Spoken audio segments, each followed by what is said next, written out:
It's a really weird blue.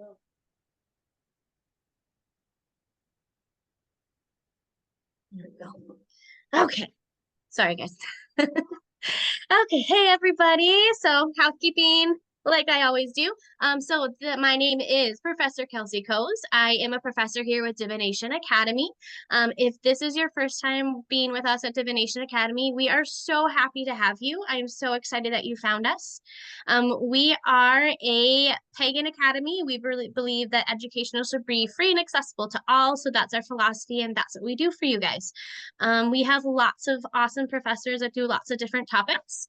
How you can get in contact with us, the first way, and I'm going to plop it in the chat here for you as well.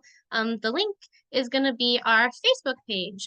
This is the #1 way to get in contact with us. If you send us a message saying that you'd like to get enrolled after class today, if you're not, which I really hope that you do, our admins will reach out and we will get you enrolled in the academy. When you enroll in the academy, you get access to our private Facebook community. You get access to all of our private Facebook chats. You get access to your professors kind of all the time. And you just, this really amazing community that you get access to. This is also where a lot of our classes get scheduled and all of that. Another way that you can contact us and find us is also going to be our website, which I'll pop into the chat here as well. Even if you're enrolled as a student and you haven't looked at this yet, please, please, please go and look at it. There are so many resources we have on there for you. You can learn all about our professors there. You can learn about all the certification programs, the apprenticeships that we offer, the private apprenticeship, our mentorship groups. We have so many resources just alone, like bibliography pages of books. Some professors are even just make copies of books and put them on there for free in PDF forms for you. You get access to study guides and all of that there. So definitely just go check out our website with all that information there for you.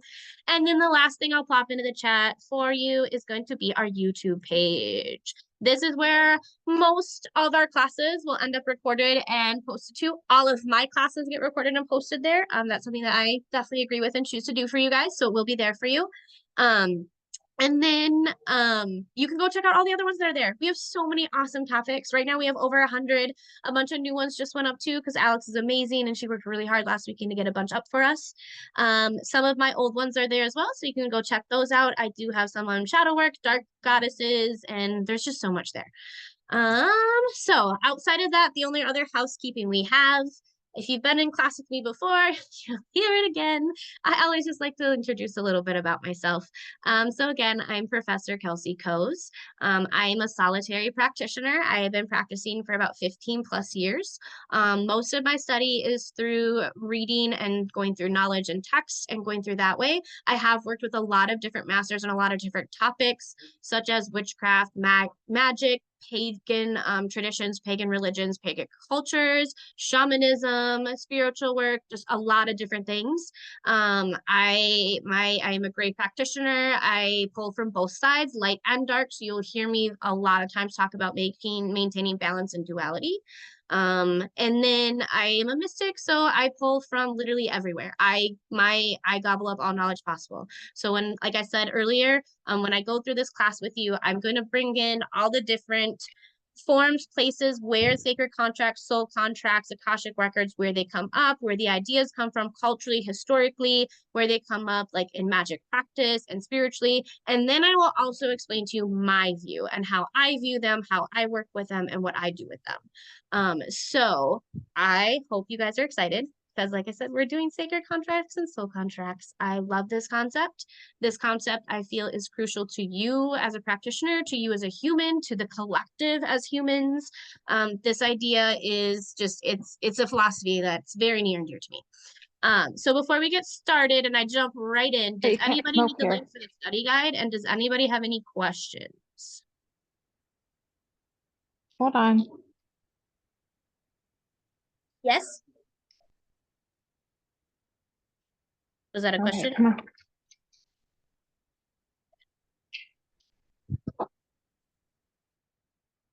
Okay, so it doesn't look like anybody put in the chat that they needed a study guide, so it looks like everybody has it. So we will get going. So again, like I said before, sacred contract, soul contract, same exact thing. You might hear me intermix them. Honestly, they're the exact same thing. It just depends on what comes out of my mouth at that time. And kind of how I'm talking about it. But they're the exact same thing. But that, like I said, that's what we're talking today. So what is it? What is it? Like, what is a soul contract and a sacred contract? At the simplest form, a soul contract it's the agreement that takes place at the spiritual unconscious level of all of our souls. It's our soul's journey, and it is a human pre-decided, pre-made decision, pre-made contract. Your soul contract's an agreement that you make with your higher self before you ever even enter this physical realm. It's agreement that you enter to willingly. It's an agreement that your soul says, like, this is what I'm agreeing to. This is what I want to experience here on earth. And it is a very unique thing for you. Everybody's soul contract is different. Everybody's soul contract is also still attached to the collective unconscious, though. So that soul contract still does affect everybody around you. Even though it's unique and specific to you, it will affect others around you. With your soul contract as well, it was created by you and your spirit guides. So this wasn't something that like you were just like, haha, willy-nilly, like, ugh. I'm going to talk about it later, but like there's a period of incubation with your soul, and there's almost like this round table that kind of happens. But like this is a contract that was created with you, your spirit guides, like, and it is the best way. And your goal with this contract is the way to empower you while you're creating this to decide the life scenarios you're going to go through that are going to be able to allow your soul to evolve and allow your soul to reach the maximum amount of growth it possibly can during this lifetime on this physical plane. It also doesn't just involve your life lessons, your life scenarios, what you're going to go through. It also involves your relationships. Like those were pre-decided by you, like the relationships, the people you're going to be around. Like it's that, like it is that big, it is that encompassing. Like this contract, it expands a lot. It's everything you're going to experience, the people you're going to be around, and not only the people that you're going to be around, what their specific lesson is that they are agreeing to as well to be able to teach you, because they agree and consent to this. Like nothing about this is non-consensual. Like all of this is consensual. This is your agreement. This is their agreement. But whatever it is that like you guys decide within this roundtable, like that is what your soul contract is. And like I said, your soul contract, it is your soul's way to be able to reach its maximum level of growth and evolution throughout this life cycle on this physical plane. And like I said, now I'm gonna go into kind of like how this kind of happens again, because like I kind of touched before we hit Earth, before we're on Earth, there's an incubation period with your soul. It's like a spiritual roundtable conference, kind of. It's kind of like how I look at it. And the purpose of is like you're in this roundtable conference, and the purpose is to help decide like which lessons you're gonna go through and how you're going to collaborate with other souls and your soul guides and your spirit guides to decide on who is going to take part in those lessons. So that's where it gets to the fact that like this is consensual and this affects other people because their agreement to help with your soul contract and what they needed to fill with your soul contract is also a part of their soul contract and an agreement that they now have agreed that needs to be fulfilled for their soul's purpose. So that's why it's like also like this little roundtable conference with all the souls that you're going to be involved in with your spirit guides, and like they're deciding like, is this something I'm willing to do? Like, is this a lesson that I'm willing to help you learn in order to help me learn a lesson that I need to learn? A great way to like put kind of more of like a tangible like example to this is, for example, like forgiveness.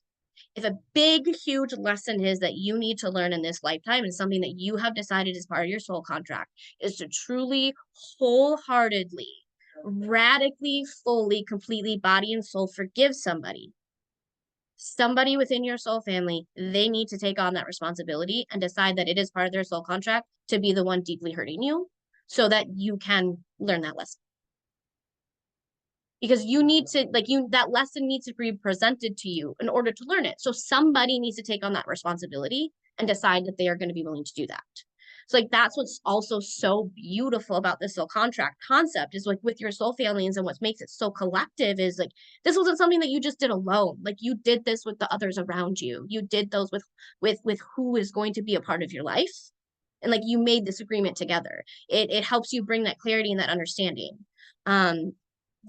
it also helps you like understand that like you are an independent individual, but again, like you're part of that collective. Like you're a part of that collective. You're an individual, but you're also part of the whole. And hold on.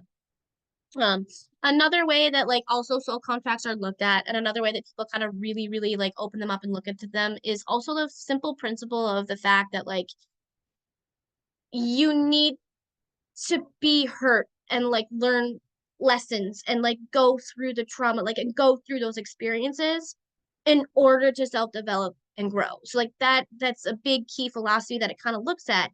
And it really embodies that in so many ways. And like you see that like an example like with a diamond. Like a diamond doesn't get to where it is without all that really, really rough like scrubbing and like going at it and like creating so much pain to like uncover that. So that's something that like with soul contracts, like it that really does sit in like the heart and like this really simple principle of like you agreed to it because you need that to happen. Like it has to happen in order for that growth to happen. So that is a philosophy you really kind of have to be willing to grasp and like understand with this as well. And that doesn't mean like you agreed to abuse. That doesn't mean you agreed to be neglected or tortured or, sexually assaulted or anything like that.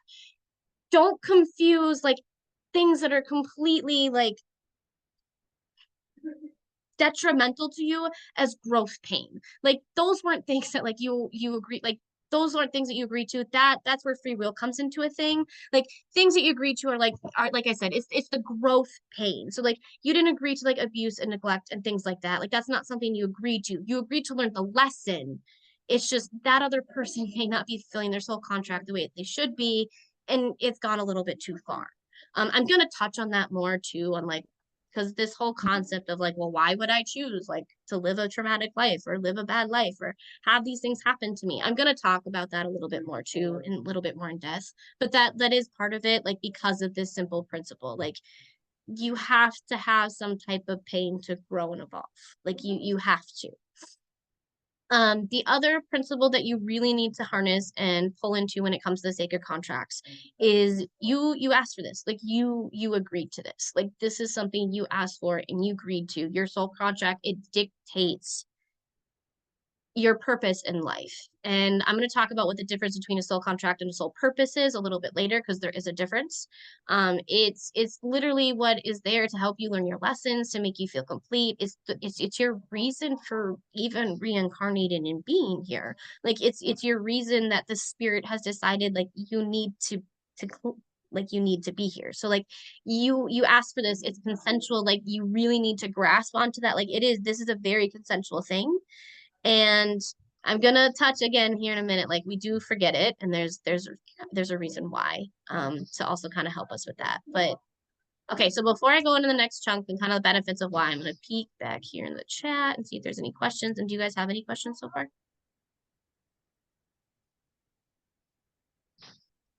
It's fine if you're late, Jody. I was having problems with it before too. That's why I didn't get on as soon as I wanted to. Okay, any questions so far? I do. Go ahead. Can there be new souls? Like people have like souls have been reincarnated for generations and years and eons and all that, but can there be like new baby souls, so to speak? That is a kind of controversial topic. People have very different views, and it really depends on your path. I say yes. I believe yes. If you were to ask my husband that question, he would tell you no. Based Okay. on like his path and his belief. I think so. I think Hinduism kind of really helps breach that idea with how they talk about karma and karmic debt and like things like that. I feel like that kind of like I feel like because of that it can be possible. I also feel like of other stories it's possible.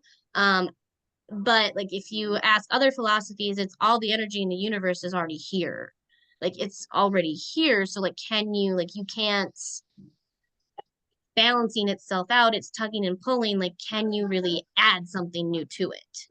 So like can a new soul really be added to all of that energy? Or is a new soul just again something that's another soul that it's energy that's just being reincarnated? So that's actually that's a very everybody has different answers to that. Does that I know it doesn't really answer your question very much. Does it help at all? It does. And then one more. from that, can souls split off? Because I mean, there's a lot more people on Earth than there used to be, like in so many year BC. Yes. So, so could they like split off I through personally think so, generations? yes. I personally think that that's a huge part of the ancestral lines being dropped down. I think that's yes, yes. Yeah, thank you. But I also think the other part of it comes into I personally also don't think that all souls are truly human at this point. I think that we are mixed in with a lot of different other species, which makes it possible for there to be more souls because that's different energies that's being mixed and blended, and we're reincarnating within different entities at different points in different bodies and different vessels.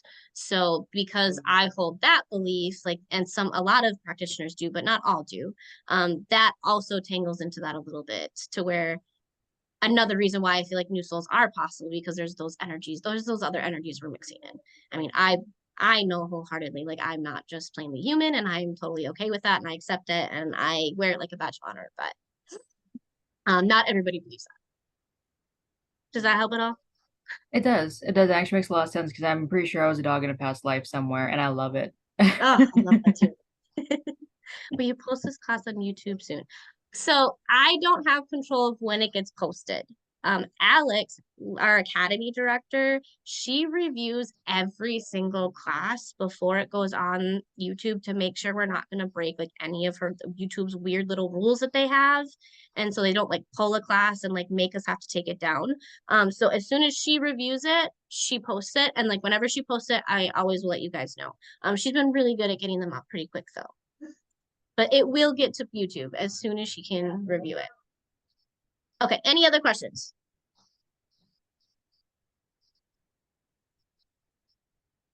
Okay, so next, benefits of knowing your soul contract. There are so many benefits. There are so many benefits. Honestly, like number one benefit, like you get to feel whole. Like you get this just like overwhelming like wholeness feeling in who you are that like you know that what you're doing is like what you are meant to be doing on this earth, that you are following your path, you are walking with your path. Honestly, I'm kind of almost getting a little bit teary-eyed not when I'm talking about it because like this feeling is so hard to explain, but like when you when you figure out what that soul contract is and like you get access to that soul contract and like you know that a lot of people think it's just like this lightning bolt feeling, and it's not. It's not like this big, huge, like lightning bolt epiphany, but it just this very welcoming, just like very peace, like you whole, like you just feel very whole, and you know you don't question your decisions quite so much. Like you follow your intuition. You have more access to your intuition, and you have so much more access to your psychic abilities because your soul contract, like those are all tied into there because all of your abilities come from all of your past lives, all of the things your souls have been through, and you decided to bring those with you when you made that soul contract. So you get so much more access to that, like your intuition grows, you have the ability to really see the bigger picture around you globally, in your community, like in your country, in your family, like in your relationships. Like it really like pulls you out to be able to give like that more of that outside perspective. um and it really helps you like not sit in trauma so much, because like yes, you feel it, and yes, you have those effects, and yes, that's there. But when you have this understanding that like you really consented to this, and there's a really huge reason why this is happening, like you wanted this, like it really it motivates that reflection going through that trauma to be able to heal in a most wholesome way and to be able to bring that trauma to you in the best possible way that you can. I mean, you've heard me, if you've been in my classes before, you've heard me talk about it. Like some people think like they're the worst things that can happen to you, like just awful. But like honestly, like every single time, like I've gone through an evolution and I've evolved and I've grown, like my entire world has burnt to the ground and it's risen from the ashes. Like you have the most fertile soil when things burn to the ground and get to come back up.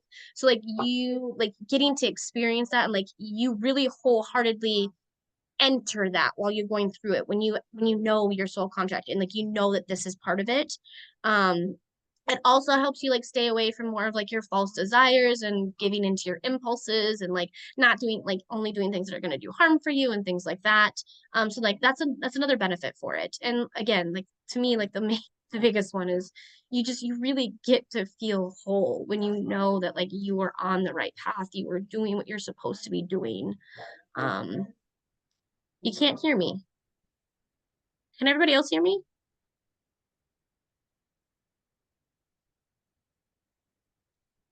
Okay. I'm gonna hold on since I peeked the chat. Let me just look. Uh, oh, thank you, Jody. I love you. Jalinda, how do you figure out soul contract? Did you really think I wasn't gonna tell you how to do that? Jalinda, you've been in a lot of my classes. I'm gonna tell you I'm gonna give you the tools to do that. Don't worry. I am going to give you the tools. There's quite a few meditations in the study guide already too for you to use. Okay, so yeah, see, of course I'm going to give you the tools to do it. Okay, so let's go back. Where were we? So the next concept, people are like, so why don't we remember our soul contracts? If we agreed to this and it's consensual and it's this big, huge hoopla up there, and it's this big, huge like round table and like this whole like big like convention and this whole like I'll talk about it later, but it's sorry, the image popping in my head of what happens during soul contracts. It's just funny. But like, why do we forget it? Like, why do we forget it? So during that incubation period, you go through that round table, you go and you sit and you're there, you're doing all of this, and then you go through something called soul amnesia. And soul amnesia is essentially it's this kind of like defense mechanism, really. And it prevents us from not being so overloaded from the past that we don't have the ability to focus on our soul contract at all and be able to even do what we agreed to do because that past is just so overwhelming us from all those past before. So soul amnesia is kind of like a soft reset.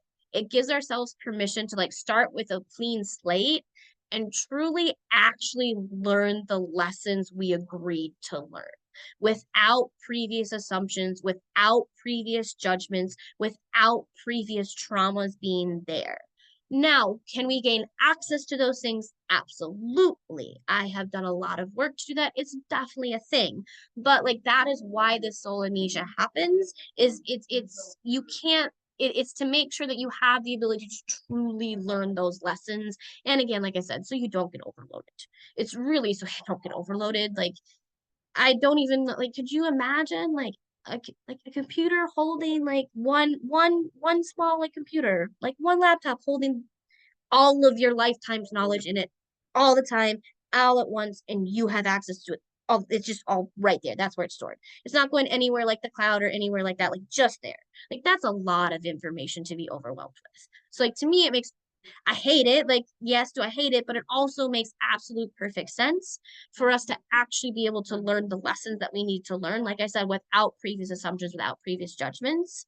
And then to make sure that, like, our brains and our souls and our vessels that are like our vessels that our souls are put into can actually handle it. Like that's a lot of stuff that it needs to hang on to. It's a lot of memory, like that's a lot of RAM. Um, okay, so next chunk here that I want to touch before we really get into the specifics of what you agree to in a soul contract and like how to find it and how to get access to it. This I touched on a little bit before. Like, why would you choose such a difficult life if that's what your soul contract has been? Trust me, I get it. I 1,000% get it. I have been at this point where I'm like, this idea is so no, I would never choose this. Like, who would choose this? Like, who would choose to go through the trauma and the life that I've been like, no, I would not, no. And trust me, like I've been in those points where I'm like, nope, absolutely abort mission. Like, I don't want to do this. Like, I'm done. Like, nope, like, no, there's no way. Like, I've been there. I've been there in more ways that you can understand. So, like, I get that. I really want to like preface that, but you still choose this because it is the lesson that you need to learn. It is a lesson that your soul truly wholeheartedly to its core has agreed it needs to learn. And it will get harder and harder and harder if you continue to ignore it. It will keep coming up over and over and over and over again if you choose to ignore it. That's the lesson that you agreed to learn. It is only fulfilling its purpose by presenting it to you in whatever way it can to get your attention. That is why it's happening. That is why you agreed to it. It's not, it's like you didn't, like, that is why it's going that way. It's because you were choosing to not accept it and not ignore it. Like, you're choosing to ignore it. Like, you do it, you can go through it faster. And how you go through that faster and how you have it not be so bad is by working on your spiritual growth, working on your spiritual healing, figuring out what that soul contract is, doing your shadow work, doing all of that so that you can accelerate that. Like, you chose that lesson because you have decided that that is what your soul truly needs to learn. And free will also may make it worse. I'm going to talk about that a little bit later because free will, you still have that. Like, free will is still a thing. Like, it's still part of this. But like, free will may also make it just, it may make it a little bit harder than what you originally intended. Okay. Do you have to work with healing on your soul contracts? I say yes. I don't understand like how anybody could think that you can't, how you would need to not do that. You absolutely have to do healing. Shadow work, working through your conflicts, working through the different situations in your life. Like, if you just keep letting life happen to you, you're not reflecting, like, you're not going to see the synchronicities. You're not going to see the signs. You're not going to see the synchronicities that are going to lead you to your soul contract answer. That's one of the biggest ways you can find that. Like, one of the biggest ways is paying attention to those synchronicities in your life. And if you're not observing, if you're not doing the healing, if you're not reflecting, if you're not doing the shadow work, you're not going to truly see those synchronicities. Like, your intuition's not going to be accessed. It's not going to be open. It's just not going to be there as much as you would want it to be, as much as you want that connection to be. And again, just remember, like, this whole journey that you chose and like this whole journey that, like, this is to create the most spiritual growth in you that you possibly can experience on this lifetime, on this physical plane. Like, that's the whole purpose of it. Like, that is the whole purpose of it. That's the ultimate goal. It's the ultimate goal is like get you to the access, like back to that evolution, back to that growth, like back to what you wanted that soul contract, that purpose to be fulfilled for. Okay, so next we're going to talk about what actually you agree to within that soul contract. So the specific points that you agree to, your name and your date of birth, you choose that. You choose a time, you choose a date of birth, you choose a place. Like, there's no coincidence. Your name was thought of and you chose it. You put that thought in with your parents. It's a very unique energy signature. Like, you chose all of that. A lot of this you can really understand a lot more, and you can get access to a lot of this information to help you in numerology and looking at your personal numerology number. If you don't know a lot about numerology, there are a lot of amazing resources out there. I think we have some on the divination website actually. I don't know if we have had a class on that. I'm gonna check, and if we haven't, I'm surprised if we haven't. But if we haven't, I might just have to add that to my list of classes eventually that will get done. But numerology, that's a great way to get access to that. To get access to like that information, knowing what you agreed to and all that information. And then, sorry, hold on. It just totally went black on me, my screen. Next, you choose your family. You do. This can be super challenging to hear. I am right there with you. I come from a lot of abuse. I come from lots of generations of a lot of stuff. I am no contact with a narcissistic mother. So like, I understand, like, no way I would not choose this. I would not choose this. But you do. It, like I said, it can be super challenging, but you do. And they agreed to what they chose. Like, they agreed to their role in their life. So that, like, again, like, because you choose your family, because you choose those souls that are going to be around you, supporting you, and the ones that are there to help teach you those lessons, and the ones that are there to help bring you through those experiences, when you grasp this and like you fully like sit with this, it really helps you with healing. It really helps you with those relationships. It really helps you not ruminate and sit in a lot of trauma anymore, because you understand that you may not like condone their actions and like what they did, but like this was consensual. Like this is part of their soul contract too. Like they agreed to be that person to teach me that lesson. Um, whatever that lesson may be. Your soul family helps you with healing. That is something that is determined ahead of time, like your specific soul family, which is a little bit different than like your biological family. Like those are different. You do have soul family and family.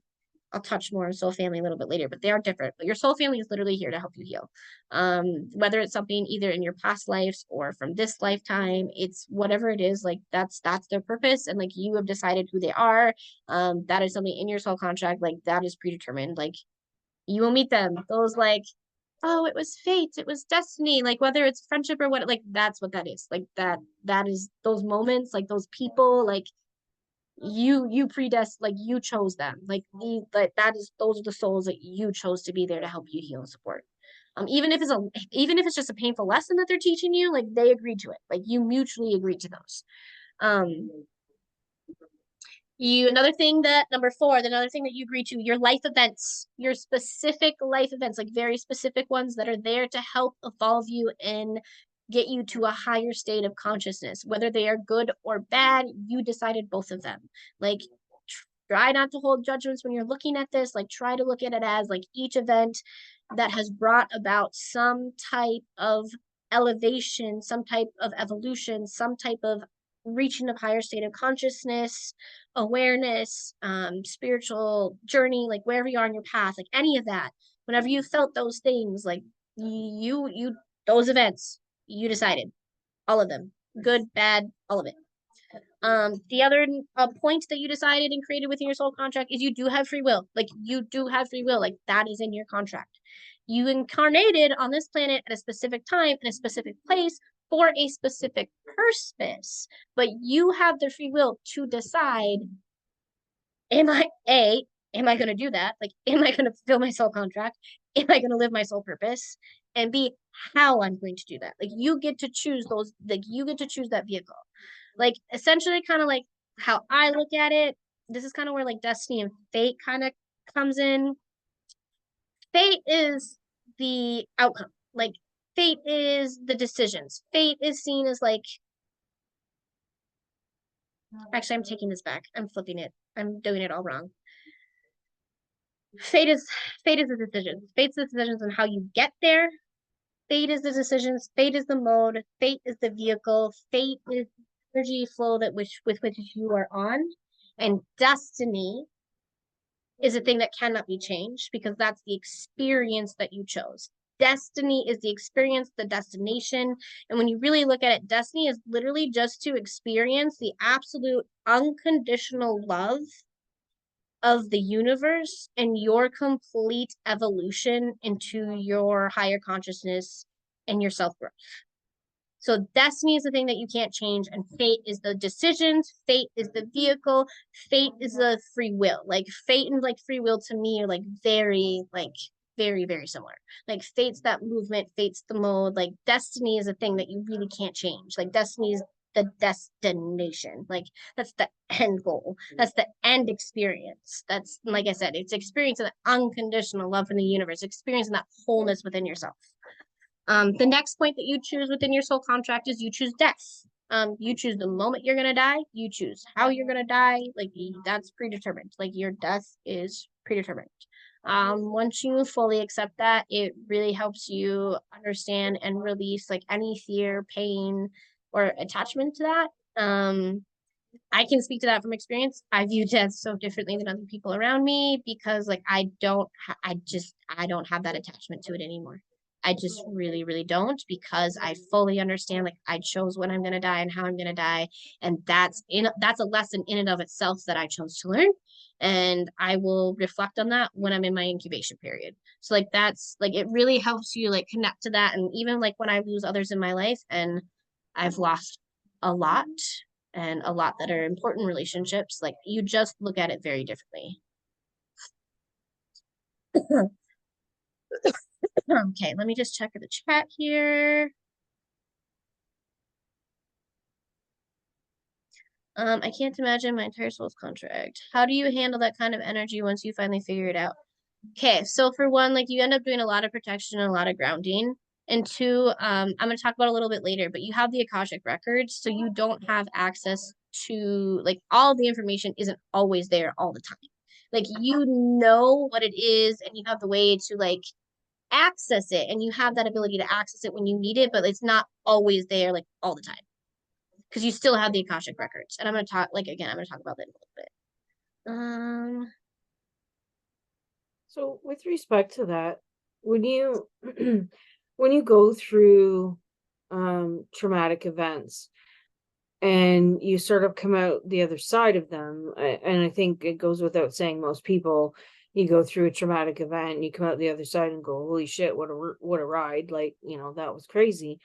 But this time for me, it was monumentally different. So when you talk about, is that part of, being like your awakening? And you know, when you talk about that, because this time, I mean, it was bad, and um like soul crushing breakdown, didn't think you'd ever recover bad. um and now it's like I'm just this totally different enlightened person who has, you know, who feels energy and sees auras, and like it's like every day there's a new thing and I'm like, well, what's that now? Right, you know, like, was I gotta ask somebody what this is about, because I'm still learning and everything is so new. And so when you talk about, you know, your soul contracts and things, so when do you then, if we're signing up for all of these different events, and you know, you think, well, you got to be absolutely out of your mind to want to agree to have that happen to you, right?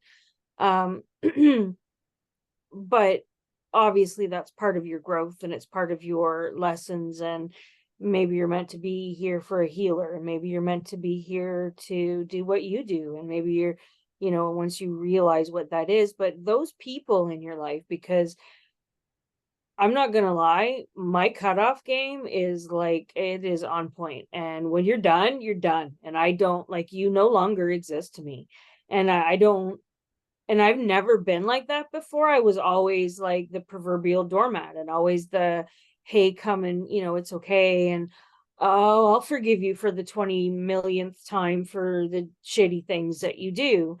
But now it's, and it's not even about being angry or upset. It's just, oh no, you've brought negative energy into my space and that's all you're going to do. So you're over there and that's where you're going to stay. And if I never see you again, if I never talk to you again, you know, it's been a slice. Have a good time, right? Like, it just, I completely, my cutoff game is, it is done, done. Right. And so is that all part of severing those unhealthy maybe connections because you've already learned the lesson? Yes, Okay. Okay. yes, That's and what yes, I thought, but yes, it's really, I'm not gonna lie, it's very it's healing to hear somebody else say that, because there's so much doubt that follows it, because it all stems from, essentially stems from trauma. And I mean, it'd be nice if it was like good trauma once in a while, but for the most part it's just like this train wreck, right? It's, oh yeah, I know, yeah, so I chose my life to be like this. That's amazing. What the hell was I thinking? Right? Like, seriously, what the hell was I thinking? But you know, like, it makes sense if you're coming to this point and this awakening and this and this sort of, I want to say aha moments, but I think that diminishes what it actually is, because the feeling is, it's, well, like you said earlier, it's really undescribable. So thank you for, I'll stop talking now, but thank you for that confirmation, because that's healing. you're So, welcome. you know, you've given me a little bit of a healing moment today, Kelsey, and I really appreciate that. You're welcome. Validation is always healing. It really is something to have somebody else go, yes, that is exactly it, right? Yes. Because I don't think you know. And I think we're all kind of here for the same reasons, right? And if you don't know, you don't know, right? So Thank you I for that. totally agree. I totally agree. Thank you for sharing too. Thank you. See, Jalinda, hold on. I'm reading your thing right now. Sorry. When I was a teenager, and then I saw. Ooh, this is super interesting. So, yes, the way that I look at it, because you choose your name at the beginning of your life, and also like I changed my name 3 times in my life. I've been adopted by my stepdad and then got married, so my name's been different too, a couple different times. So when you change your name, that does like it changes the numerology, it changes the life path a little bit. But with this topic, how I view it is I view this as like the changing the name is one of those events that you decided and that you agreed to within your sacred contract that is then going to change and treat that is then going to teach you that lesson. So it's an event that you agreed to still fulfill your original soul's purpose. It's just giving you a different avenue and a different way to look at it. It's an event that you chose. It's going to change the evolution and change the mode of fate to the same destiny. It's just a different avenue. Does that answer that, Jalinda, for you? Well, so a friend recently gave me a book from a really like famous writer that combines tarot, numerology, and Kabbalah, I think. And I was looking at it and it was saying how, your destiny changes when you change your name too. And so I noticed, the name that I was born with, the destiny was 5. The one I chose was a 6. And if I had changed it when I got married, it would have become a 7. And it says like your soul goes through like the cycle of 1 through 9 in each life or something. And so I was interpreting it as saying like I would have gone through 3 different ones in this lifetime, but since I didn't take his name, I'll only be going through 2. Yes, Something. I would agree with that interpretation as well. Okay. I would agree with that Interesting. interpretation. Yes. Okay. Yes. Thank you. Okay, let's see. Hold on, I also saw in the chats. Oh, I didn't say this in the beginning. I totally meant to. What religion / belief system does the concept of soul contracts and Akashic records come from? Okay, so first, it's actually a very esoteric view because it pulls from a lot of different things, and it's really like mediumship and intuition and psychicship and things like that. So it's very esoteric, but you do also see it coming up in other like cultures, other religions. I'm pretty sure I even put it in the study guide. Let me just double check. I'm pretty sure I put it in here. But it does come from other cultures and other religions as well. You'll see it kind of pop up a little bit in Hinduism with the concept of fate and karmic debt and things like that. You see it also kind of popping up a little bit, and even in Christianity, kind of, because they have the concept of the book of life that can come up in Christianity in some places. You also have the idea of it popping up. Some people will argue with it. This one's a little bit, some people kind of argue with it a little bit. Buddhism doesn't specifically mention it, but I feel like the concepts that they have and like the way that they look at karma and the way they look at like reincarnation, like this pulls from it as well. So it pulls from a lot of different places. It comes up in a lot of, it's very east. This is more of like an more of an Eastern world view. And then, like I said, very esoteric because it does pull from mediumships. And then you have the Akashic records that are a great way to access your sacred contracts, which we're going to talk about in a little bit.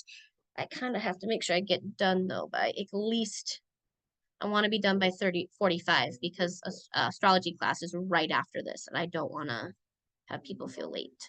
Okay, honey, go ahead. 2 quick questions.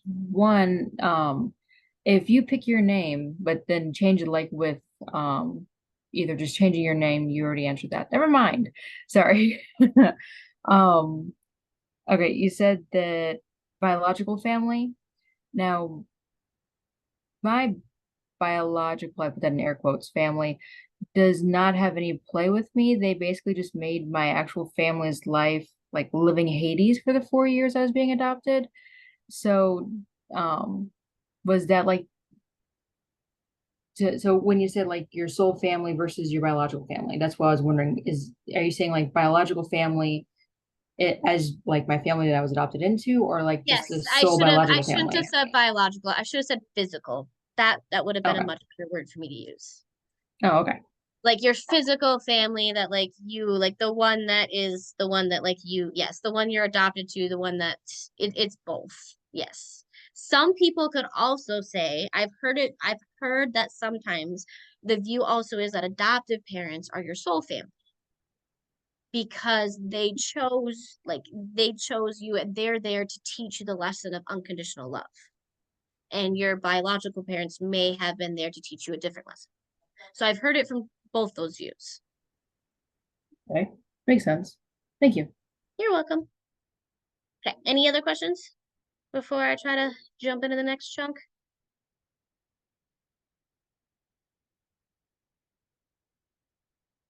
Okay, so the next chunk is, we've kind of really gone over quite a bit of it when it comes to the sacred contract part before we get into Akashic records, which is the next big chunk because that's the number one way you're going to be able to find your soul contract and things like that. But what we have left really when it comes to sacred contracts is discussing a soul contract versus a soul purpose. Actually, no, I didn't do all the things. Okay, so the other things that you agreed to in the contract, synchronicity happens. So synchronicity is literally you agreed that synchronicity is going to happen. It's going to be around you. It's going to be there to show you, deliver information, be your guidance, and be assistance for you. That is how you agreed to be able to get that information to you. You can also break a soul contract if you choose to. You have that ability. You have the ability to free yourself from a soul contract. It's not the easiest thing to do because most people don't do the work to begin with to figure out what your soul contract is. You can't break an agreement if you don't know what it is. So once you figure out what it is, and if you feel like it no longer serves your growth and it actually stands in your way, you are possible to free yourself from it. So that is something you agree to within your soul contract. You also agree to in your soul contract that you have the ability and the option to clear any karmic debt if you'd like to. And a lot of people believe that that's the whole reason why you're reincarnating, like, is to clear karmic debt. Like, it's the whole like that's a big clear like that's almost everybody's soul like one of everybody's soul purpose is to be able to clear your karmic debt. So that's another thing that you agree to. And then the last thing that I have on here is you have the ability also to clear any of your ancestral agreements that you agree to. So that's being like the generation breaker. That's being the one that like changes things. Like you have the ability to be the one that comes into your generational and ancestral line and be like, no, we're not doing this soul contract anymore. I'm going to do the work to break this. So you do have the ability to do that when you're working with it. How you break soul contracts, that's something I'm going to do a whole other part 2 on way later, because until you know what it is, you can't break it. You can't break something if you don't know what the agreement is that you've agreed to. So really, like I said, this one, I'm just focusing on what soul contracts are and how you can get access to them. I did put a book in here. It's by Carolyn Miss. It's called Sacred Contracts, Awakening Your Divine Potential. It's a really popular one on this topic that I feel breaks it down in a pretty good way. And it's also very informative. So I put that one in there for recommended reading if you guys would like to take a peek at it.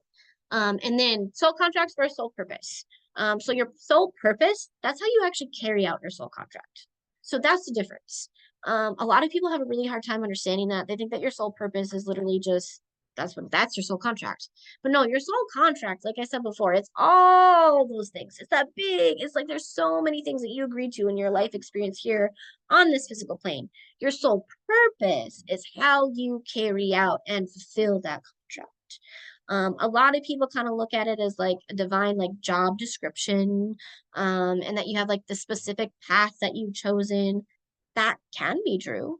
I mean, that can be true, but you also can have multiple soul purposes, and you can have multiple different things, and it doesn't have to be just a job description or something that you're meant to like fulfill. And actually, from my own personal work, and from a lot of the times when I've been working with others and helping them with this topic, like almost everybody that I've come across has more than one soul purpose. Almost everybody I come across has more than one soul purpose that they use to fulfill their great big grand like soul contract. And the ways that you end up like being able to live your soul purpose and be able to have that to support your soul plan is you have it showing up in the multiple ways and in the environments in your work, your family, your relationships. So you'll see that by like how you do your journey with others, and you'll see like how you interact with others. Like that's where that soul purpose is going to help you fulfill that soul contract, is in those three environments.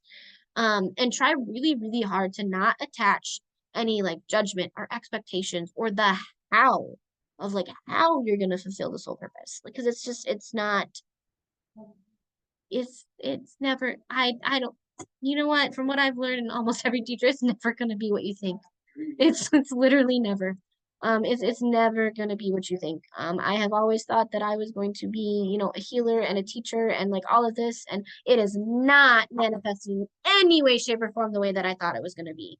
The road that I was gonna be going down is very different than the one that I'm on, but I love where I'm at, and I know it's my soul contract, and I know I'm fulfilling soul purposes to fulfill that. So really, really let go of that how. Really, really do not like, nope, this is how. Yay, no, it's probably not. It's actually probably not. So really try to let go of that when it comes to that soul purpose. And again, like thinking that you have this one grand soul purpose that you're, no, you have so many, like so many. Like one of my soul purposes is being a wife. One of my soul purposes is being a mother. Another one is being a teacher. I'm an advocate.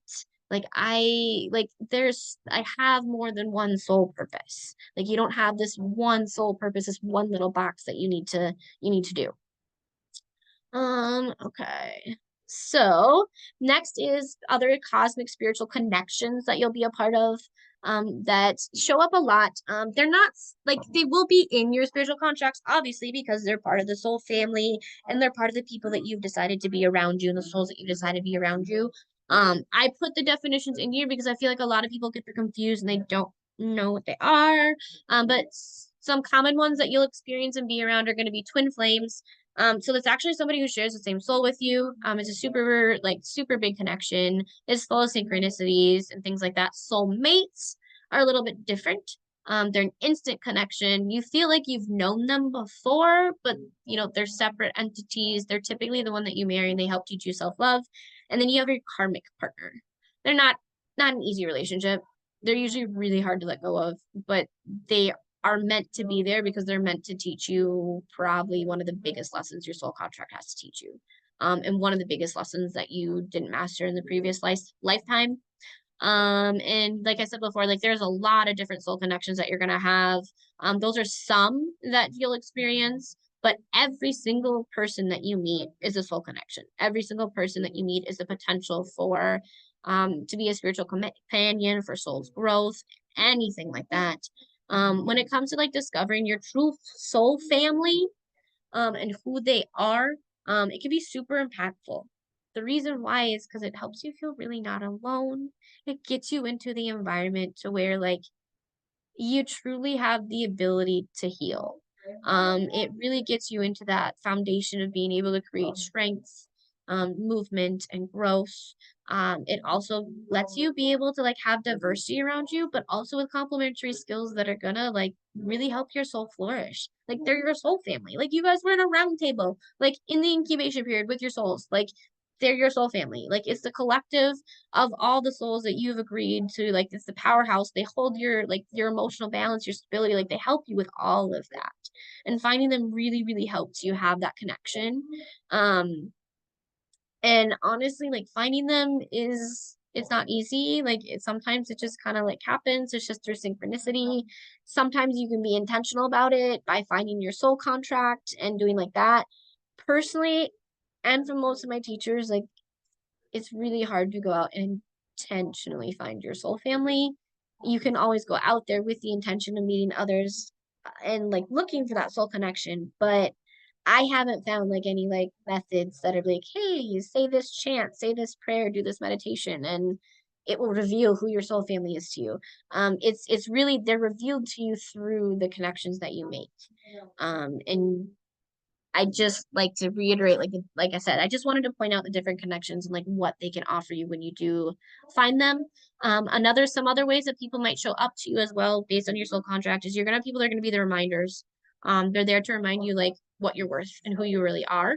That's somebody that you've predestined with your soul family. They're there to remind you who your gifts are, what your talents are, and be able to like remind you that like you have the knowledge and everything that you need within inside yourself. You also have people that are there to help you grow. Most times those are teachers. Like they take the form of like a teacher or an educator or a spiritual leader or a mentor. Soulmates also can be found in this because soulmates are meant to help you grow and strive and find true connection and love in the world. You're gonna find, you know, your cheerleaders, your people that are there to meant to make sure just to make sure you have a great life and a good life. Like they're not there to help you learn anything. They're just there to make sure you're having a good time. Like they're just make sure that like you're being your best selves, like fulfilling your dreams and like you know, having a good time while doing it. You also have your messengers, which they can come in many forms. A lot of times they're actually random people usually that come and give you little bits of information and they just touch your soul and like they're there for a brief amount of time and then they go back to where they, you know, what they were doing, but it's a very important cosmic connection for you. And then you also end up having your contrast showers and your testers. And these are people usually that come into your life and they are there to purposely get under your skin and push your buttons. And they are there because you want them there, because they're there to show you things within your shadow self and underneath that you are choosing to not look at. Like they're literally there. They're there to be your mirror. They're there to be your reflection. They're there to show you, like, hey, this is where you need to do shadow work. I'm pushing your buttons so much on this because you haven't learned this lesson yet. So that's another, like I said, another type of connection that you'll see and you'll be around. Okay, next chunk, how to identify your soul contracts. So you guys can read it in super detailed in the study guide because I did give you really like detailed examples and different ways, but signs and symbols, so synchronicity, paying attention to when you're observing those, especially for numerology, paying attention to when your intuition's talking to you, paying attention to your messages from your spirit guides. They were part of that round table when you were creating your sacred contract and signing it. So paying attention to that, like not like making sure that you're paying attention to those, your animal signs, any totems that are popping up, even through music and song. And like I said, like even like some people like to call them angel numbers, or like those and like numerology, like all of that, like paying attention to that. That's like the number one way. I've made sure to even like really emphasize this when we were talking about like this is like even one of the things that you agreed to in the soul contract. Like you agreed to that this is going to be the way this knowledge is going to be shown to you is through the synchronicities, the signs, and the symbols. This is the biggest thing that you can do is really being observant and paying attention to your life around you and connecting to that intuition, which is the next part. And your intuition, a lot of people think it's like the voice in your head and things like that. I don't think it's that. I think your intuition is your soul. It's not just like these morals and these like this voice in you. Like it is your soul. And it is there and it is guiding you to your soul purpose. It is guiding you to your soul contract. It is guiding you to your soul family. Like that intuition, those gut instinct feelings, like listening to your clairvoyancy around you, and like all of that, that is going to bring you into communication with your soul contract, with your soul purpose. Meditation, meditation, meditation, meditation. Specifically meditation for your soul contract, specifically meditation for your soul purpose, specifically meditation for the Akashic records and getting access to the Akashic records. Until I really, really grasped and understood meditation, until I really got into that practice, until I integrated it into a daily part of my life, this wasn't a thing for me. I didn't have access to this. I couldn't even understand or grasp or understand the concept of sacred contracts. I fought it tooth and nail this whole time until I really like meditation, like being able to get into that state, being able to access that. It gives you access to your intuition. It gives you access to other planes. It gives you access to other dimensions. Like there's so many different ways you can use meditation and so many different things they give you access to. And the last way that you can do them, which I've talked about it a lot, it's one of the other biggest ways, is accessing the Akashic records. The Akashic records is a storehouse of information.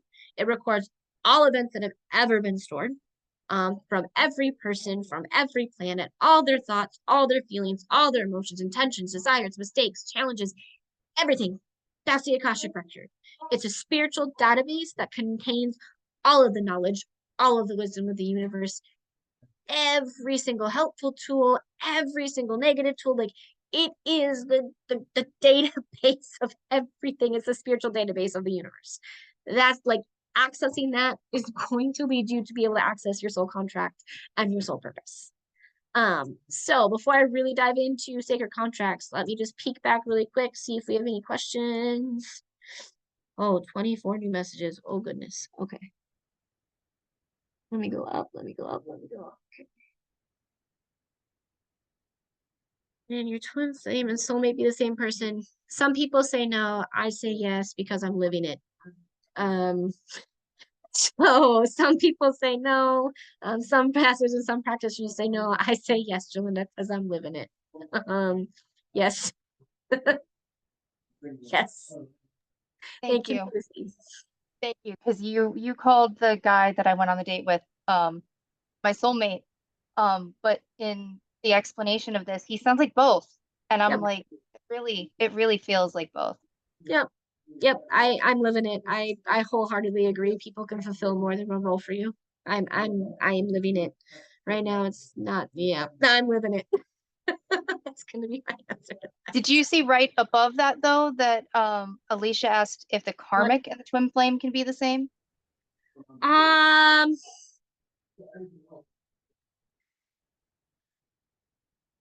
Part of me really wants to say yes, just because like I live in the world of duality and balance and things like that. But I feel like no, because of the types of lessons they're meant to teach you. Because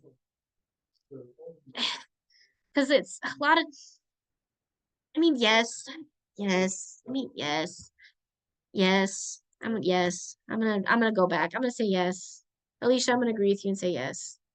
Yes, I think that would be a very tricky relationship, but yes. I think it would be very tricky and it would be, especially if you don't listen to that lesson right away, from coming from them as a karmic partner and like coming of them as like a karmic person, as a karmic soul and if you don't listen to that lesson right away, like they can get like it can get really intense on how they show that lesson to you. So that's why yes. So yes, they can be the same. I just feel like it wouldn't be ideal. That's why I was arguing with it. So there's my answer. Okay, same.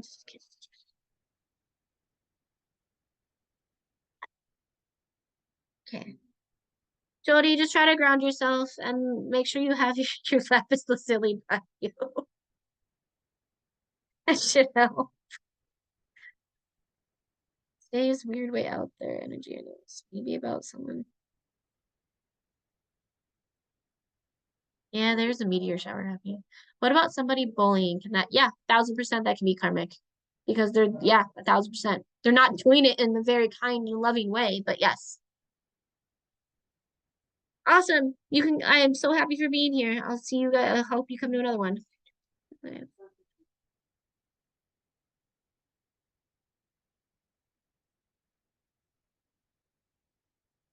Yes, that can be a thing. Yes, Jody. Yes. Yes. Uh-huh. Because I will tell you too, like even like when my husband and I like are not when we're not flowing that well, like I don't have as much access to some of my spirit guides as I would like. They're not always surrounding me and with me because like they aren't the ones that are focused with me. So like when we are doing really well, like they pull up more because they're ones that are connected to both of us. So that makes a lot of sense.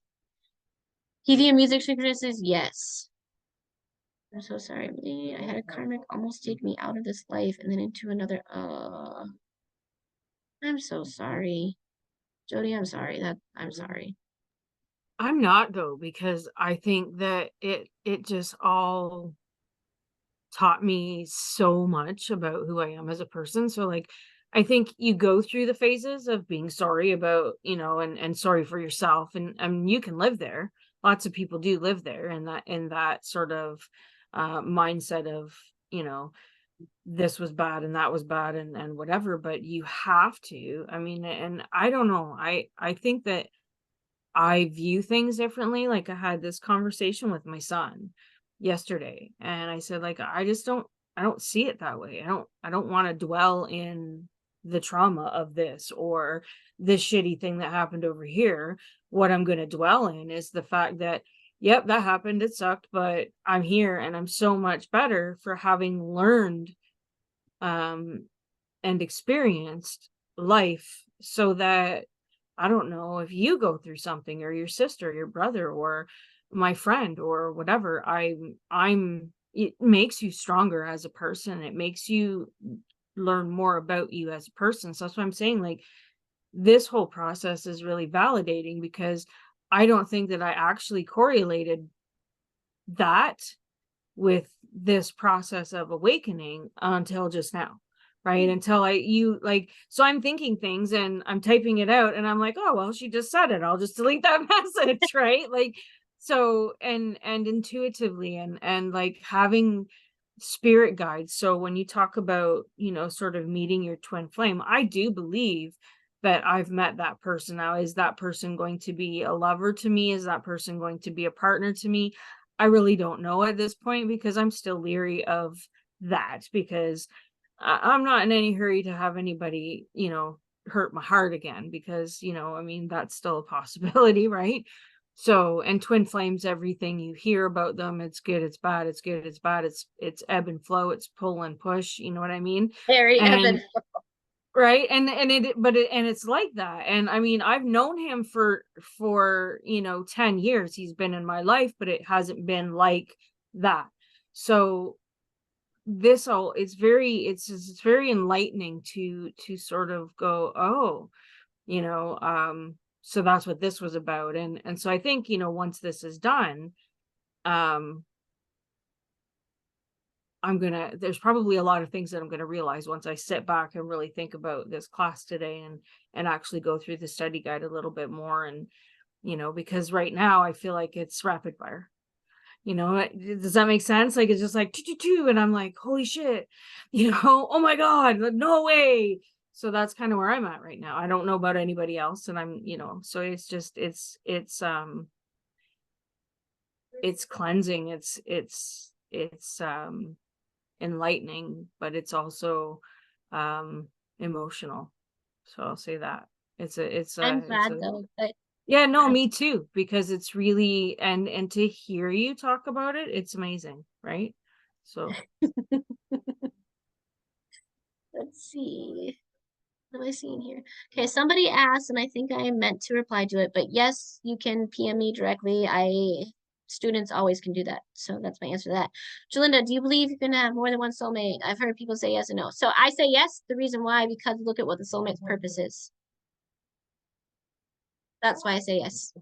And personally, I would rather be married to my twin flame than my soulmate any day. That's the relationship that I personally would want to go for. I mean, it's like I said, it's a lot of ebb and flow, and yep, but I would rather the connection you get with that person is so important. And like, yes, you can have more than one soulmate. Some, like I said, like you said, some people say no, some people say yes, but if you really look at the definition of what a soulmate's purpose is, it is definitely highly possible. Um, Okay, Alicia, you're saying something about demons in the chat and interrupting meditation. I don't know what that has to do with this class now, but I am actually teaching a series on working with demons because I don't see demons as evil entities. So if you would ever like to know how to work with them, you certainly can. I'll be doing one in a couple weeks, so that you can learn how to work with them and then they're not interrupting things like that. So Linda, yes, that's also my theory as to why I'd rather be with my twin flame. Because I am with one, and we actually do remember our past lives together. Like we have joint shared memories. Like we know that. Like it is part of our life. It's part of who we are. We've done the past regression work to know that. So yes, that's a big reason why I agree with that. And why I feel like that's connection is so much more important. Honey, you have your hand raised. Go ahead. Um, can you have more than one twin flame? So there's a very controversial thing on that. People have asked those questions. There's really no like, I can't find any written documentation anywhere that says yes or no on that. I can't find like anything that's really written down anywhere that like answers that question. So when a lot of my different masters that I've talked to, because I've brought up this question too, some people say no. because really, do you really want to split your soul more than once? Like, do you really want a soul to have more than two halves? So that's why they say no. But I say yes because in my mind, like, just because something is not supposed to happen and can cause imbalance doesn't mean it hasn't happened previously before, and it doesn't mean that people haven't tried to make it happen or it hasn't been a thing. So I feel like at some point in time, like outside influence could have possibly made that happen through manipulation. I don't think that's a natural connection. Because to me, it just splitting a soul more than once is that's yeah. Like I just don't like the idea of that. Does that answer your question? It does. That makes sense. Also, is there information on twin flames in the study guide? Because I tried to control F to find twin flame and I could not find any word I that was think twin. I really only did like a brief definition of it. So if do you want more information, like you want me to do a separate study guide on that? Uh, just point maybe just I just can't find it at all. Can do I that. just can't I find the think it's word really twin at only all in mentioned it. in two So, graphics. I think I have the definition of it oh, inside of okay. two graphics, which might be why you can't find it. Oh, okay. Okay, Let I'm me with you look. now. Let me look. Yeah, there's So two of them. I have it on page. It's gonna tell me. Are you gonna tell me what page you're on? 14. It's mentioned there in a graphic, and then I have it also defined in a graphic on page 12. But if you want like more in depth on like these specific connections, I have no problem creating the resource like I did with the menstrual cycles and the moon. Uh, if you wouldn't care, yeah, Yeah, because I can do that. um okay, a little my story time. I kind of feel like I may have found my twin flame where like so cohesive, but yet it's in like so many different ways, like with our emotions, our likes, and everything like that. But like spiritually, we are complete polar opposites. Like he actually got me to read the Bible. I did that. This is literally So, yeah. so I just feel like that's like the complete opposite, but the same, which kind of matches, That's you know? exactly how my husband and I are described by other people and how we describe ourselves. We are literally the exact opposite, but the same person at the same time. Right. Okay, that makes me feel better. So yeah, I have no problem doing that. I'll create the resources. I can't promise you when, but I will get it done. I have because I've got to. You guys have class with me 3 more days in a row here, so it might take me a couple days to get it done, but I will get it done. Take your time. Thank you so much. I just appreciate you doing it and doing all these classes. You're welcome. Okay, let's see. Jody, one more question for you. What do you got? Sorry, I meant to ask this earlier.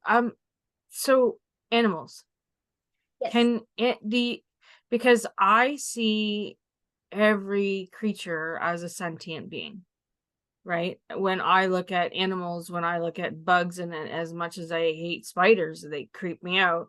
I will move them outside because they are a sentient being just going along about their life. And, I don't want to be somebody that gets squashed. So, I move them outside. But can dogs or cats, I guess if you're a cat person, or do you think that you can have soul bonds with animals?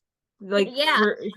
because like my dogs right now, it's like they're people. It's like when I talk to them, they know exactly what I'm saying. They know exactly what I want. I don't even have to, like, 9 times out of 10. Well, my boxer lab, she's a bit of a brat, but like my border collie, she never leaves my side. She is always like, I've never trained this dog to do a thing. I didn't have to teach her to go outside to go to the bathroom. I didn't have to teach her to stay beside me.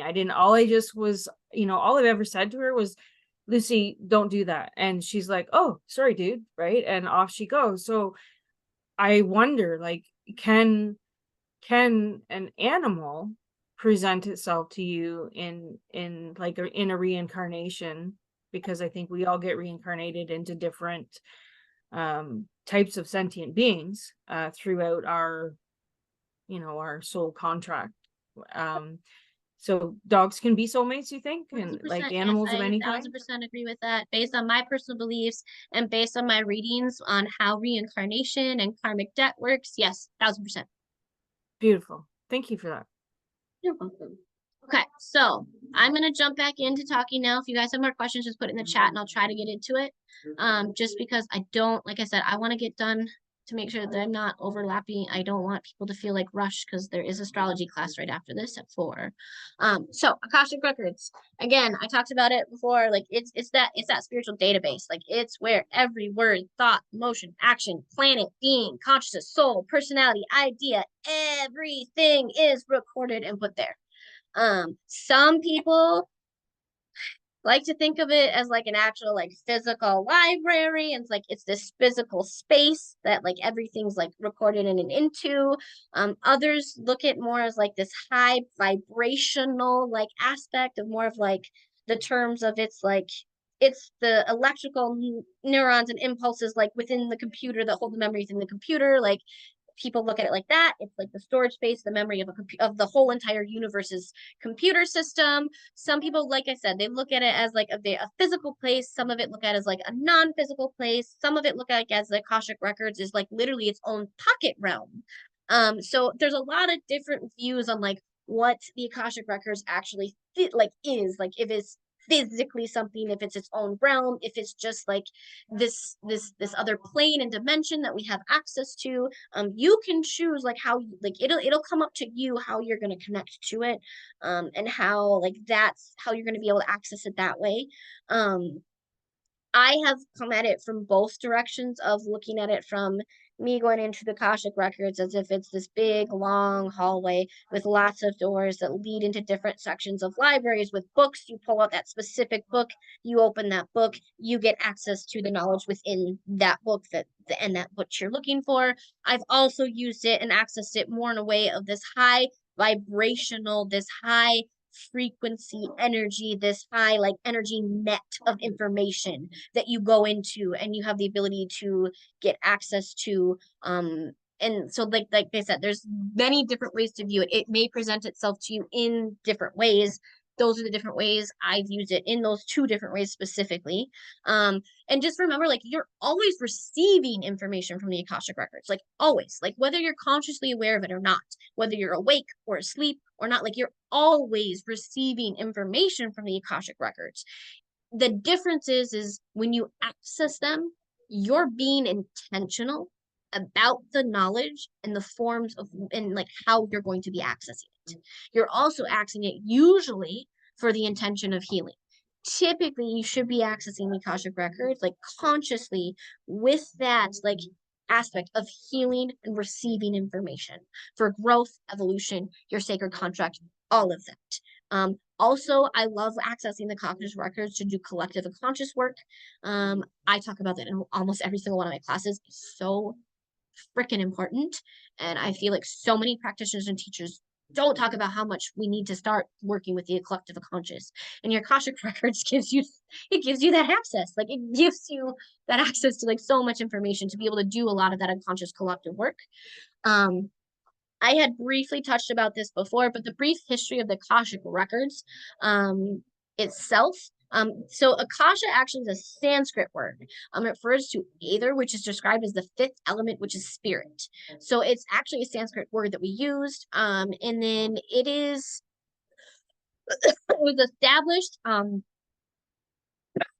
Alfred Percy Sine in his book Esoteric Buddhism in 1883, where he references the Akashic Records, and it's also mentioned in other religions. For example, the Bible references the Akashic Record and it refers to it as a book of life. You'll also see the Akashic Records mentioned and is accessed by Tibetan monks. Greeks have used it, followers of Judaism, Druids, Mayans, Indians, and so many other more. French astrologer, most people know him, Nostradamus. He claims that this is one of the biggest ways that he was able to do a lot of his predictions was accessing the Akashic Records by using methods that the Greek oracles had used throughout history and throughout time. So the Akashic, like this isn't a new concept. Like the Akashic Records, they've been around for centuries, thousands of years. Like this isn't a new concept.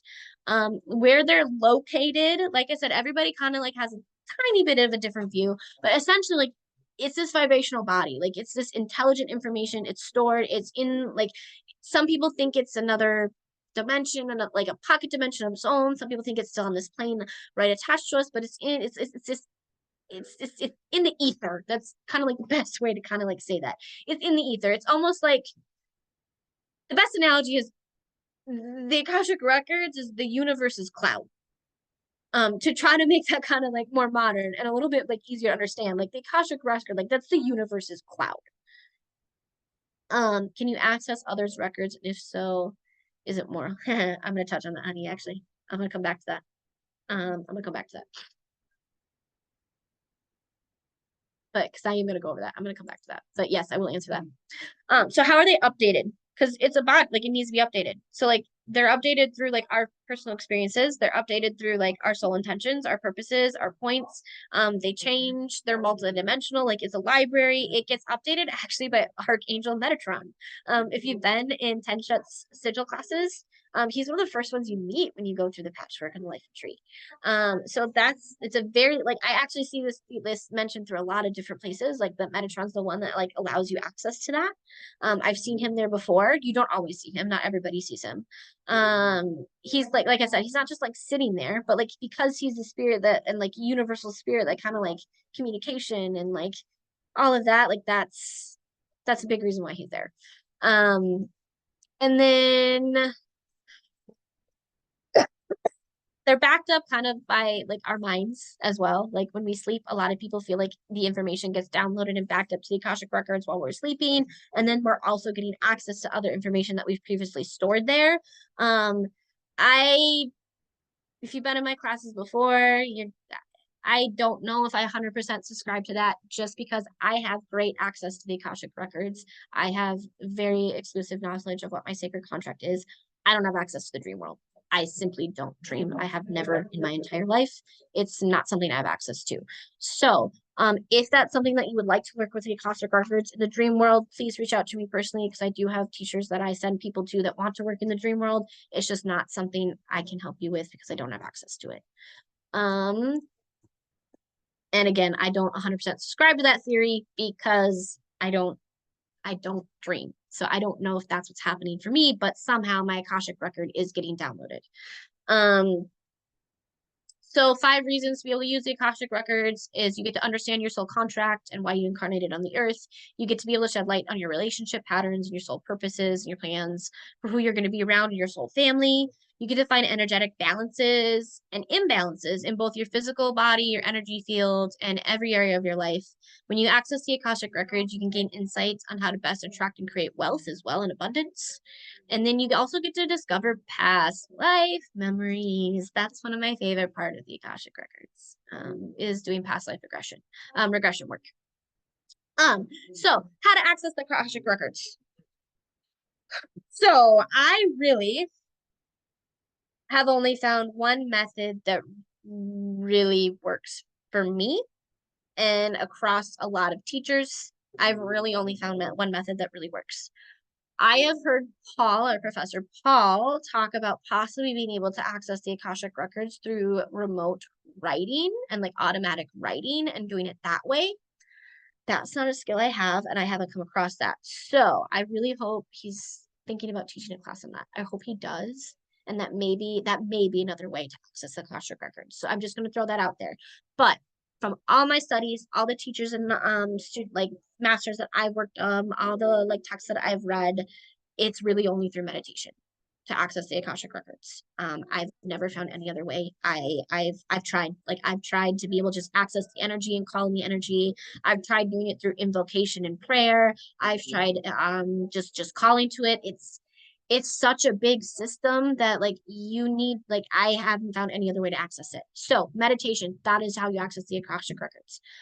Specifically meditating for the Akashic records. I did put a lot of resources in the study guide. I linked some on YouTube that I personally like. Write this name down as well if you want to work with somebody who's really good. I can help with accessing the Akashic records as well, but Amy Robinson, she's amazing with doing guided meditations.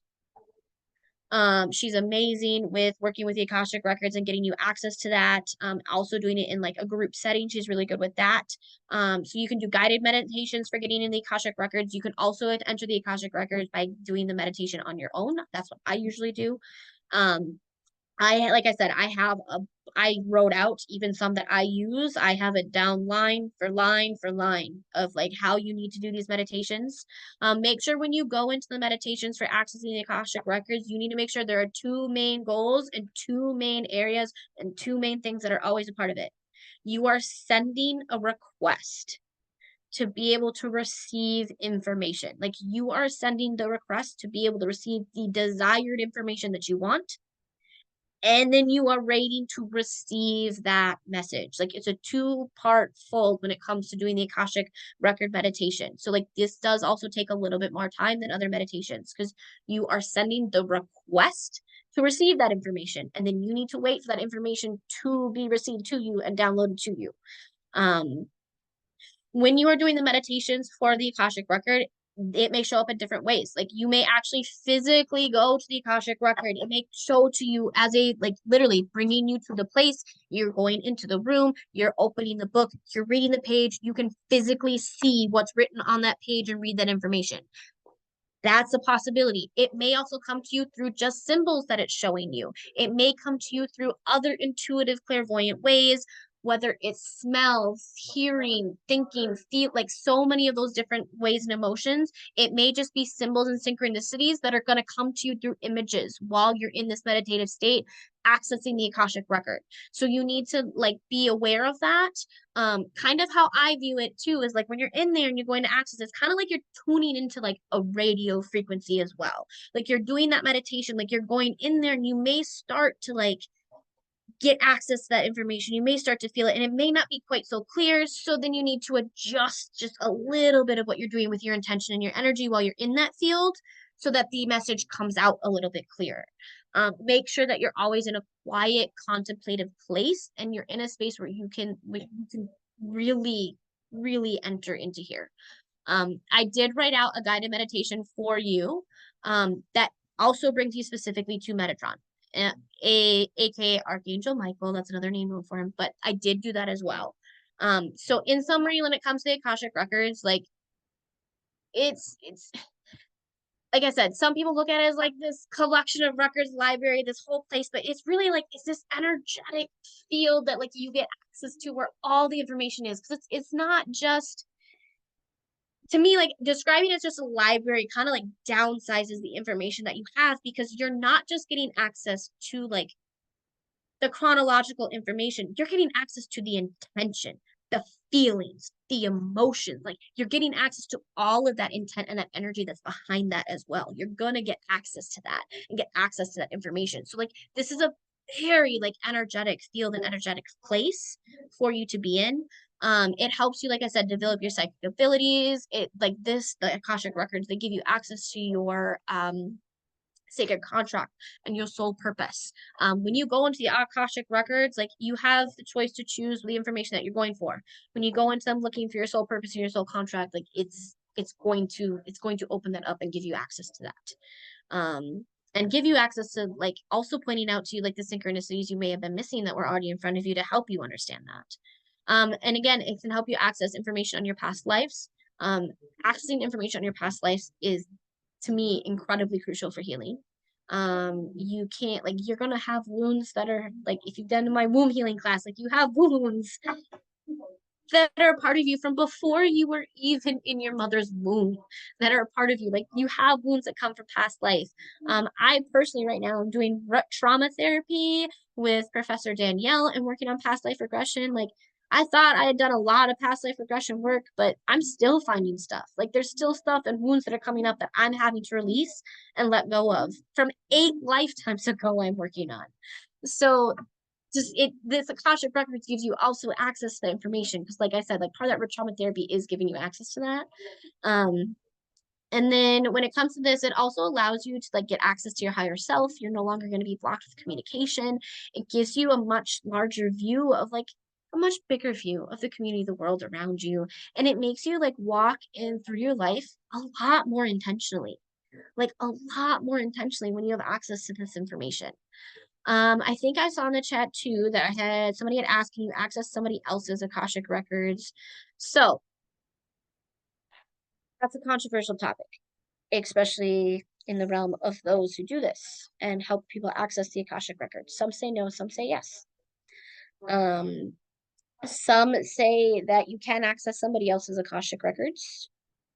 Others say no, you only have access to what you have.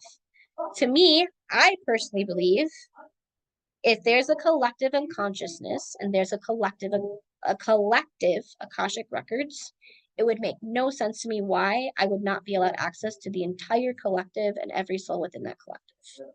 It makes no sense to me why I couldn't access any specific soul within that collective. Because if I have access to the collective as a whole, like you have access to the collective as a whole. Now, the question comes, is it a moral thing to do? I feel you need somebody's personal consent in order to do that. And that is where you get those people like me who do help people with past life regression. They help people do meditation work with Akashic records, and you have healers that specifically do that.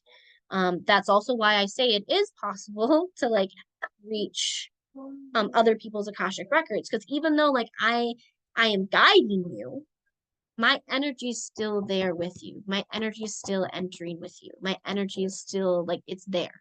Like it is imprinted with you when you are there, and I am guiding you through that guiding you through that meditation. Like my energy is there. So it's going to enter the Akashic records with you. So that's why, like I say, like, yes, that's another reason why I say like you have that ability and you have that access. But I do also personally believe, like, if you're going to do that, you should be doing that from a healing standpoint. How are you going to be helping somebody heal if they're unaware of that? Like, that's just irresponsible healing on my end, in my opinion. So that's my little spiel on that question there. Okay. Let's see. Did I miss something? Okay, soul bonds, bodies, blah, blah, blah, blah. Will you teach us how to access? I just did teach you how to access your own. Melissa, I just gave you all the tools how to access your own. That's an old chat. That's an old Okay, good. Just checking. I might have missed it. Okay, okay, why are we talking about spiders? Hey, I asked you if you would be interested, or I know you're like super swamped with time, but like if you ever want to like do like an audio meditation, that would help with this. I know you Yes. wrote it down, but I can do that. I have no problem scheduling something like that.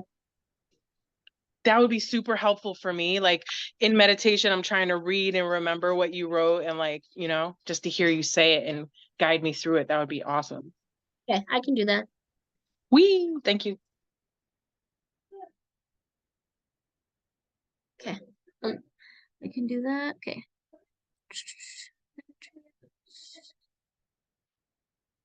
Is there guided meditation? Is that an old chat, Jody? That question? Okay. Thanks for remembering me about the writing. Past life regression. Yeah, there's tons of past life. Okay. Yes, the dream world. Okay. Yeah.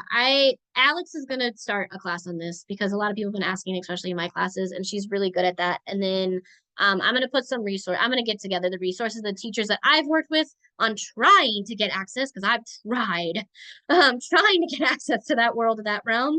And I can give you the resources of everything that I have on doing that.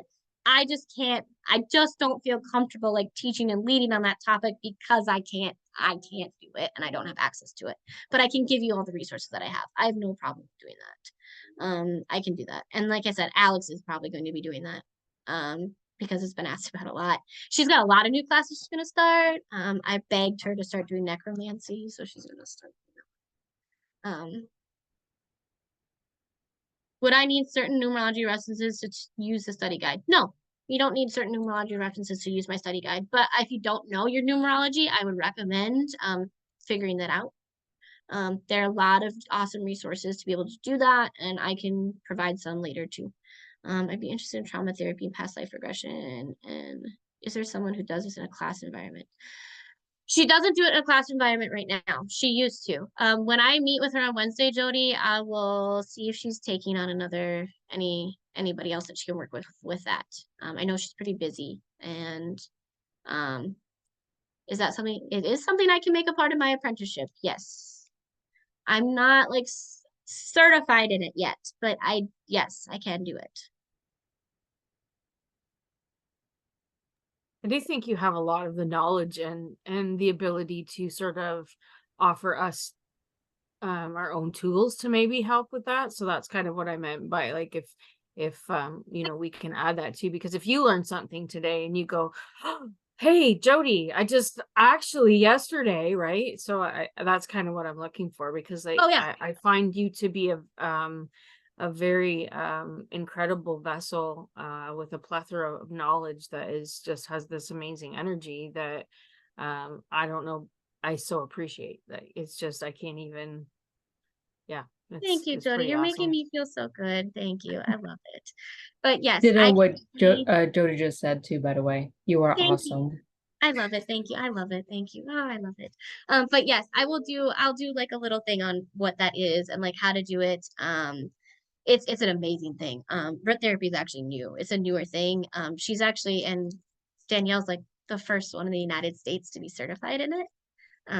So she's like, it's amazing what she does with it and the past life regression that she does. It's amazing. It's amazing. Like she literally brings you out and like you go on your timeline. Like you are physically like up in your timeline and it's just amazing. So yes, I will get some resources on that too. Okay. So do you guys have any other questions real fast? Cause I hate to do this to you guys, but I wanted you to log off in the next like 3 minutes just cause astrology class is starting at 4 and I want people to be confused. So do you guys have any other questions? Cause I did go through everything in my study guide, like everything that I wanted to discuss today, we talked about. Where's the astrology class? It'll be in this exact same Zoom room. It starts at 4. Professor Micah is teaching that one.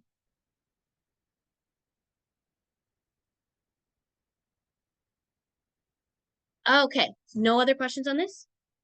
Oh, one question. What was that class, the thing that you said Danielle got certified in? What is that called? Root trauma therapy. It's root cause trauma therapy. Okay, thank you. Oh, secret contracts. Jesus. Okay, so here's where I differ. This is my own personal belief and where I differ with my practice on sacred contracts. So my difference is when it comes to that round table, I don't think that that's the only thing that's going on in that incubation. And I don't think that's the only thing that happens before your round table happens, before your soul contract happens. I have a very specific memory. Give me 1 second, hold on.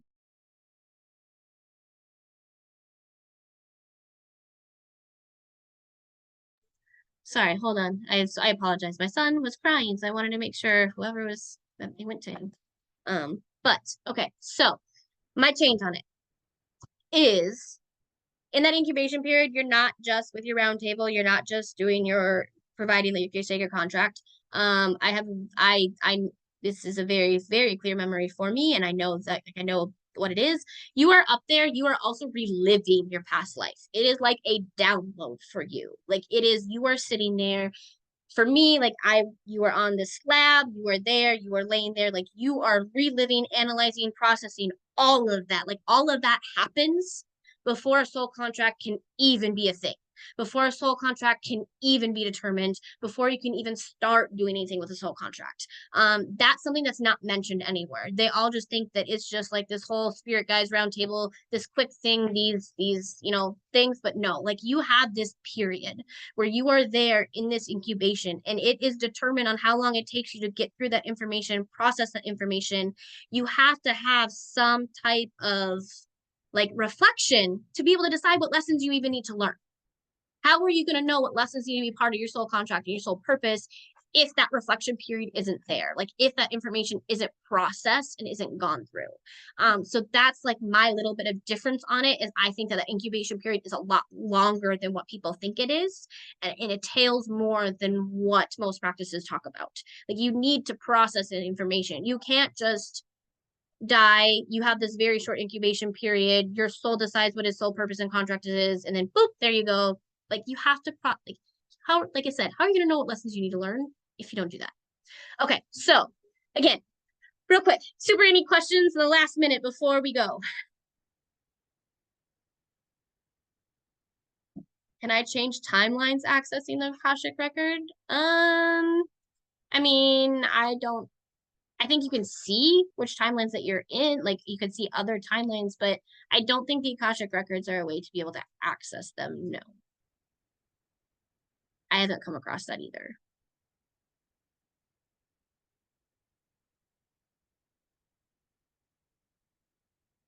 Okay, so thank you guys so much for being with me today. I super, super appreciate it. Again, this is very near and dear to my heart. This is a concept that I feel like a lot of pagans kind of like overlook because as pagans, we don't want to deal with the concept of fate and destiny. That's not something we really want to deal with. But it's super, super important, especially for the collective. So again, thank you so much for being here with me. And then tomorrow we have Dark Goddess Devotionals. We're going over the Morrigan. And Monday, there was no, it's not sometime yet, is it? No, I don't know what I have Monday. I have some class Monday. I don't remember what it is though. But I have something. I thought the PDF was put into this class. If it's not, it is in the chat on divination. Okay, I did put it in the chat. So I thought it was in the chat up here. Let me see if I can find it real fast before I. Hold on. Thank you Copy. so much. I appreciate that There we go. because There's the PDF. I was late, so I wanted to make sure I catch everything. And as I told you last night, I missed things because of having to take care of my son, and I actually need to get the ones from last night too. Okay. Yeah. Are you a student with us? What was that? Are you a student enrolled at the academy at all? No, but I'd like to be. Okay. Send us a message on Facebook because they are in the chat. Let me see if I can grab it really quick from last night though for you. I actually just messaged you about how much the classes cost, and that I'd like to speak to you personally because I want to talk to you about something private that you brought up about Lilith. Okay, yeah, awesome. I'll check to see if I can find that message too. It might just have gotten, I get a lot of messages, so just maybe I'll dig through it after here. I'll look for you. But I did put the link in the chat. I put a link for the chat from sorry, the study guide from last night. Alicia, so I don't disagree with you that like nothing's impossible. I just don't think the Akashic records is how you can change timelines. I think changing timelines is possible. I just don't think the Akashic records is the mode and the transportation, the way to do that. I definitely think it's possible to do it. I just don't think that that's the way to do it. Thank you so very much. I You are really, super, really super welcome. appreciate it. Okay, everybody, I love you guys. Thank you so much for being here with me. I look forward to seeing everybody who's going to come to class tomorrow. And then I think next week for Magic Basics and Witchcraft on Thursday, we're doing all about altars, I think, this week. I think I'm teaching you all about altars this week. If I'm wrong, please don't hold it against me. I have a lot of classes I'm teaching, and I might have forgot the order, but I'm pretty sure that's what I'm doing. So have a good day, everybody. If you're going to do astrology class, it should be starting in like 12 minutes, so you can just stay in the lobby if you want, I think. Love you. Thank you for everything. Looking forward to seeing you more. Sounds good. Thank you. Bye. Thank you. Bye.